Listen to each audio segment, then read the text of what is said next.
नमस्कार, मैं अनिल कुमार। आप देख रहे हैं लाइव सिटीज। आपको बता दें कि जिस तरीके से नीतीश कुमार ने जीतन मांझी की टिप्पणी की, क्या कुछ करे जीतन मांझी, पहले सुने। हम लोगों ने विधानसभा में जो माननीय मुख्यमंत्री जी ने तपाक में आ करके हमारे ऐसा जो 80 वर्ष का प्रतिनिधि है और वो 74 वर्ष के हैं, तुम ताम की बात की। वो 67-68 में किसी तरह डिग्री प्राप्त किया है। जीतन मांझी 66 में डिग्री प्राप्त किया है। वो 74 वर्ष के हैं, हम 80 वर्ष के हैं। 1980 में हम विधायक रहे और वो 1985 में आए। उनको तुम ताम करना नहीं चाहिए था, इस बात की चर्चा किया।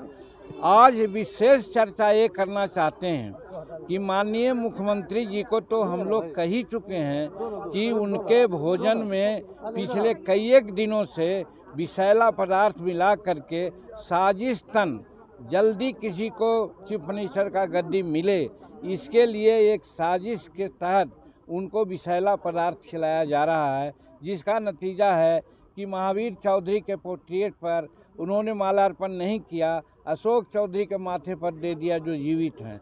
उसी प्रकार से महिलाओं के बारे में क्या क्या न कहा, आज हिंदुस्तान नहीं संसार वाकिफ हो चुका है। और फिर कल जो हमारे साथ तुम ताम की बात की, भाषा की, हम कहा था कि संस्कार उनका लगता है कि गिर गया है जो ऐसा बोलते हैं। आज एक नई बात कहना चाहते हैं आपसे। आज आपसे बात करना चाहते हैं कि विधानसभा का कस्टोडियन माननीय अध्यक्ष हुआ करते हैं। माननीय अध्यक्ष ने नियमन दिया था कि जिसको हम पुकारें वही बोलेगा। और उसके बाद जब आरक्षण की बात ख़त्म हो गई थी, दूसरा बिल आया नामांकन का, तो नामांकन में हमको उन्होंने पुकारा, हम उठ करके अपनी बात कहना शुरू किया। इसी समय नीतीश कुमार आगे आ गए, टपक गए। माननीय अध्यक्ष जी को चाहिए था नीतीश कुमार जी को रोकना। नीतीश कुमार मुख्यमंत्री के साथ साथ सदन के नेता हैं। जब नियमन जो अध्यक्ष का होता है वो नहीं पालन करेंगे तो अन्य सदस्यों से क्या अपेक्षा वो रखते हैं। ये बात की दुख है कि माननीय अध्यक्ष महोदय आज लगता है कि सत्ता पक्ष के पक्ष में अपना सारा निर्णय दे रहे हैं और हरकत कर रहे हैं, जो इस जनतंत्र के लिए, संविधान के लिए घातक है। और इसीलिए आज विशेष मैं कहना चाहता हूं कि मुख्यमंत्री तो दोषी है ही हैं, मुख्यमंत्री से कम दोषी हमारे अध्यक्ष महोदय नहीं हैं, जो शेड्यूल कास्ट की बात को सुनना नहीं चाहे, सुनाना नहीं चाहे।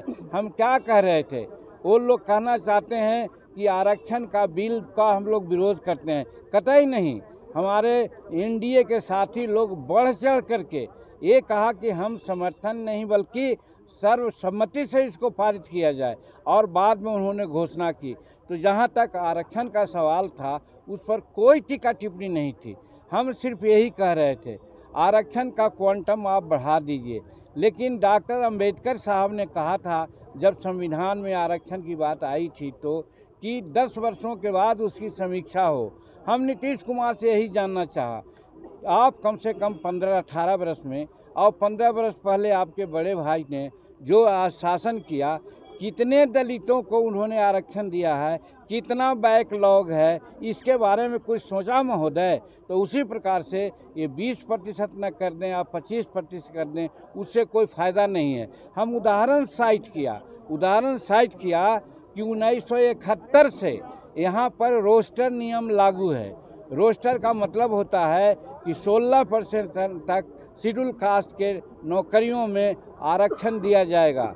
आज जानते हैं दुख कहते हुए हो रहा है। हम तो समझते हैं कि सत्ता पक्ष के लोगों को शर्म आनी चाहिए कि आज 73-74 वर्ष संविधान लागू हुए हो गया और जो रोस्टर लागू की बात आती है तो उधर 71 में हुआ तो कहने का मतलब है कि 29 वर्ष उधर हुआ और 23 वर्ष इधर हुआ, तो कम से कम 40-50 वर्षों का अवधि में कितना प्रतिनिधित्व है?